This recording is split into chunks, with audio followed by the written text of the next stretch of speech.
What's going on, everyone? Bran here from Bloody Breakdown, and today I'm going to be giving you all my review on Saw X.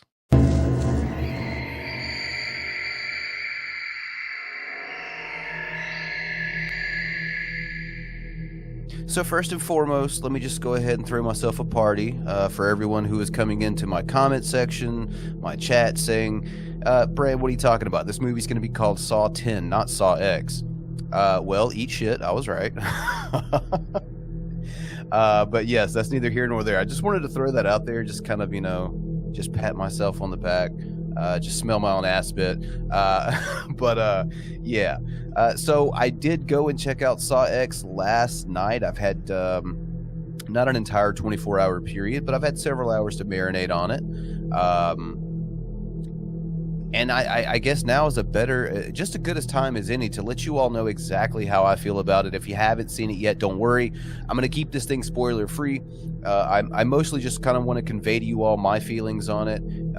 So, maybe if you're on the fence about it, you might want to go check it out. Or if you hear what I have to say about it and, maybe it's not your cup of tea, sit this one out. But either way, I'm just going to give my feelings. I'm going to do this spoiler free. So let's dig right in.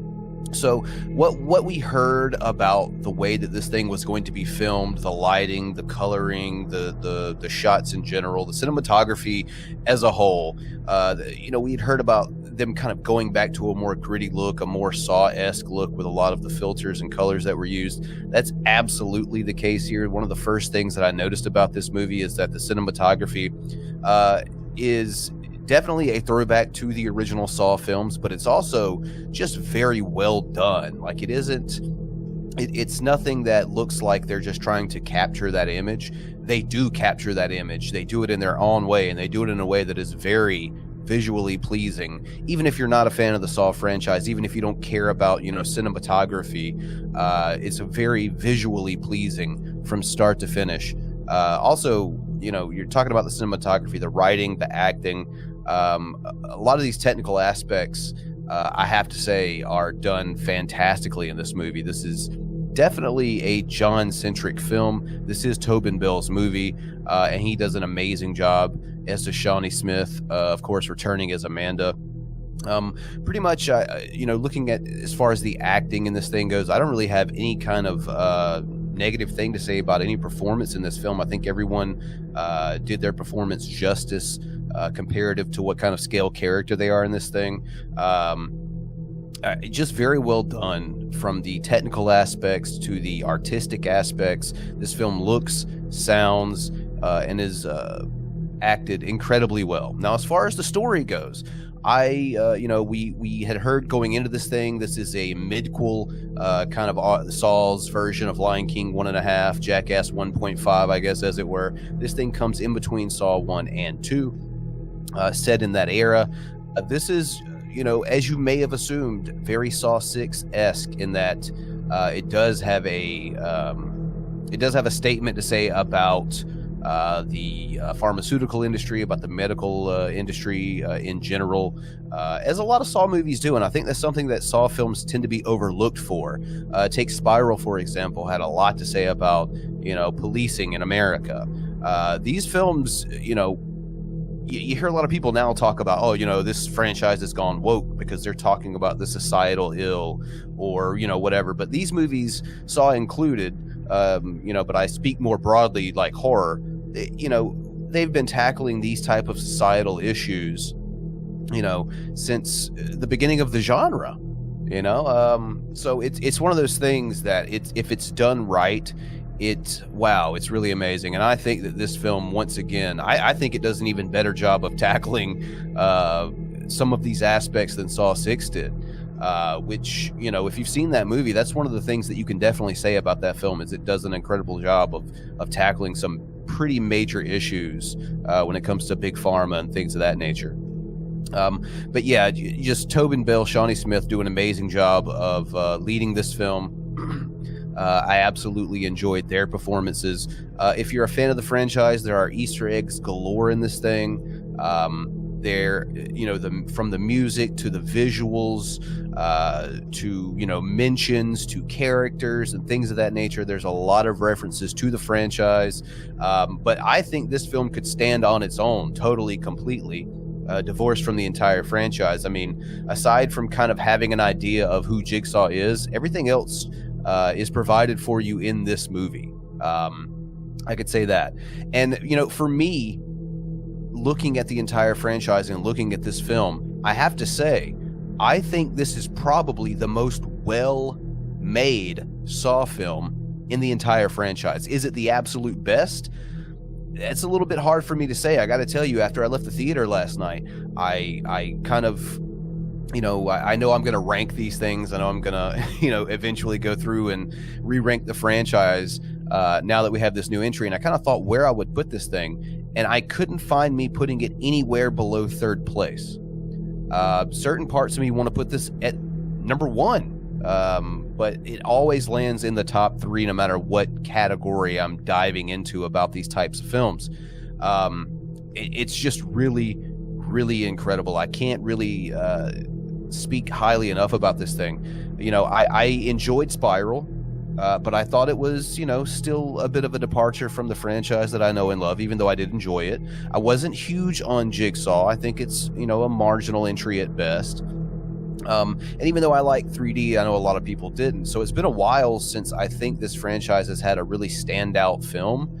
And not only do I think this is standout amongst the franchise, I think this is standout amongst film in general. That's the thing that I really wanted to nail home with this review, is that this is it's an incredible Saw film, but it's just an incredible film in general.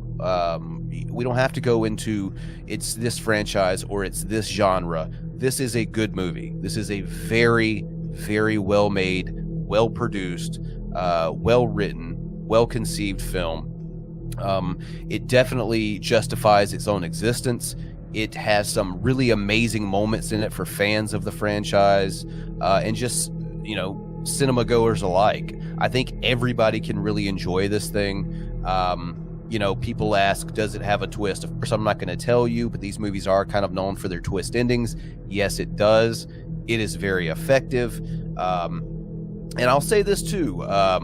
There is indeed, and I'm not going to go into any spoilers, obviously, but there is indeed a post-credit scene that you, especially if you're a big fan of this franchise, you're going to want to stick around for it. You don't have to stay through the entire credits. It's more of like a mid-credit scene, to be perfectly honest. But it is very cool. You get some extra stuff that you didn't get out of the film in this, that you may have wanted in this mid-credit scene. And a couple of little Easter eggs if your eyes are fast enough, you'll see in that mid-credit scene. But just overall, I can't say enough good about this thing. Like I said, it's new to me still, so I don't want to jump the gun and say that this is like my favorite Saw film, let the new wear off first. But I really don't see this thing landing anywhere outside of the top three for the entire franchise for me. Thoroughly enjoyed it. I got to give this thing 4 out of 5 scars. For those of you who know, I'm very vicious when it comes to my rating system. For anything to hit 4 or better means that it is absolutely a standout for me. So 4 out of 5 scars for me as it relates to Saw X. And I'm pulling myself back a little bit on that rating. Originally, I kind of wanted to go 4.5, but I think that, let the new wear off a little bit, be a little bit more conservative about the rating, because, man, after leaving the theaters, I'm on cloud 9, absolutely. What a return to the franchise. What a delving into the character of John Kramer like we have never seen before. And, it's just really well done. I may sound like I'm beating a dead horse at this point using that phrase, but I really feel like that's one of the best ways I can possibly convey to you how enjoyable this movie-going experience was for me. So like I said, 4 out of 5 scars. I would absolutely recommend it. If you haven't seen it yet, go and check this movie out. If you're a fan of the franchise, you should have already been, but definitely go. If you're a fan of the genre, get your ass out there. If you're just a fan of cinema, get your ass to the theater. Check this one out. Absolutely incredible. So yeah, that's gonna do it. If you have seen this movie, feel free to leave your comments down below in the comment section, but try to take a note from me and keep it spoiler free. We don't want to ruin anything for anybody, because this movie does have some really cool moments in it that I'd love for everyone to be able to experience without it having been spoiled for them. But yeah, leave me your comments down below. Leave a like if you've enjoyed the video. Check the description for links to support the channel. Follow me on various social media sites. And yeah, I guess, subscribe, turn on notifications. Have I scrolled through all the list of YouTube jargon at this point?